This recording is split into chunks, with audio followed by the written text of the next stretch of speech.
আপনি আদ্দিন হাসপাতাল সম্পর্কে যদি আমার কাছ থেকে জানতে চান, ইট ইজ ভেরি সিম্পল। যে আপনি আদ্দিন হাসপাতালের লাইসেন্স বাতিল করছেন কি অপরাধ? অপরাধ হইলে 6টা নবজাতক যাদের বয়স 1 থেকে 3 দিন ছিল। ওকে, এইটা কতগুলো কারণে হইতে পারে। Number 1 negligence, number 2 technical fault, number 3 for want of oxygen. এইসব কারণে এটা আপনি পিওর অপরাধ ধরে তদন্ত করবেন, বিচার করবেন। বাট আপনি যে লাইসেন্সটা বাতিল করে দিলেন কোন আইনে? আপনি তো হাসপাতাল লাইসেন্স বাতিল করতেই পারবেন না। মুমূর্ষু রোগী আজকে ডায়ালিস করা হয়েছে, কালকে আবার ডায়ালিস করতে হবে।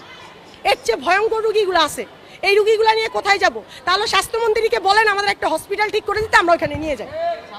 ঠিক আছে না? এগুলা কোনো কথা না, এগুলো ভুয়া কথা।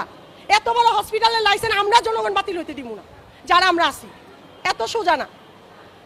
আপনাদের বুঝ পরামর্শ হসপিটালের সাথে বুঝেন, আমাদের মানুষদের কেন কষ্ট দিতেছেন। বাডেমে আমরা জমি জায়গা বিক্রি করে আমার রুগীকে পা পর্যন্ত কেটে ফেলছে। আমরা 8 দিনে বাডেমে আর চিকিৎসা করতে পারি নাই। 5 বার অপারেশন করা হয়েছে বাডেমে, 10 লাখ টাকার বেশি চিকিৎসা করা হয়েছে। এখানে কম টাকা 700 টাকার বেডে 8 দিনে কম টাকার বলে আমরা এখানে মাত্র 20,000 টাকায় আমরা অপারেশন করে অল্প টাকায় চিকিৎসা নিচ্ছি 8 দিন হসপিটালে।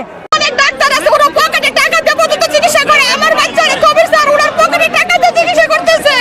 আমি প্রায়বার বল করতে পারতেছি না।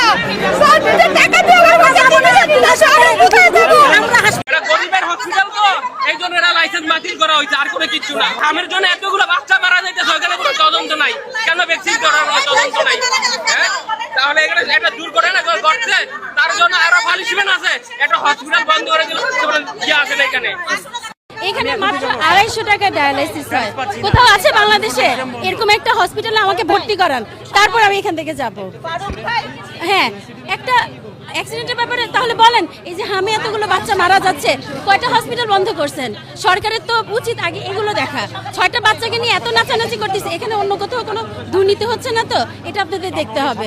আমার মনে হচ্ছে মানে তৃতীয় পক্ষ এখানে এমন কিছু করছে যাতে এই হসপিটালটা বন্ধ হয়ে যায়। কোনো হসপিটাল খালি নেই, যাত্রাবাড়ি, ইবিসি না, তারপরে আপনার আলারাফা যা আছে ওইখানে আলবারাকা, কোনো হসপিটাল খালি না। লাস্টে এখানে রাতে 2টা বাজে বাচ্চা নিয়ে ভর্তি হয়েছি।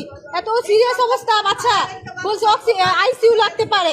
পরে আল্লাহর মধ্যে এখানে ট্রিটমেন্ট নিয়ে আমি ভালো আছি। এখানে ফ্রি বেড আছে, অন্য জায়গায় ফ্রি বেড নাই। টাকাও এখানে কম, অন্য জায়গায় কিভাবে চিকিৎসা করবো? আমরা গরিব মানুষ, আমাদের তো চলতে হবে। আমার বাচ্চা তো এখানে এসে আমি ভালো, অন্য জায়গায় যাবো। সরকার আমাদের বার করুক এরকম ফ্রি বেড, এরকম ফ্রি চিকিৎসা চাই আমরা এত কম টাকার মধ্যে।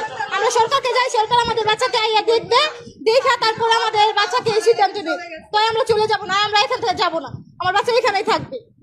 কিছু হলে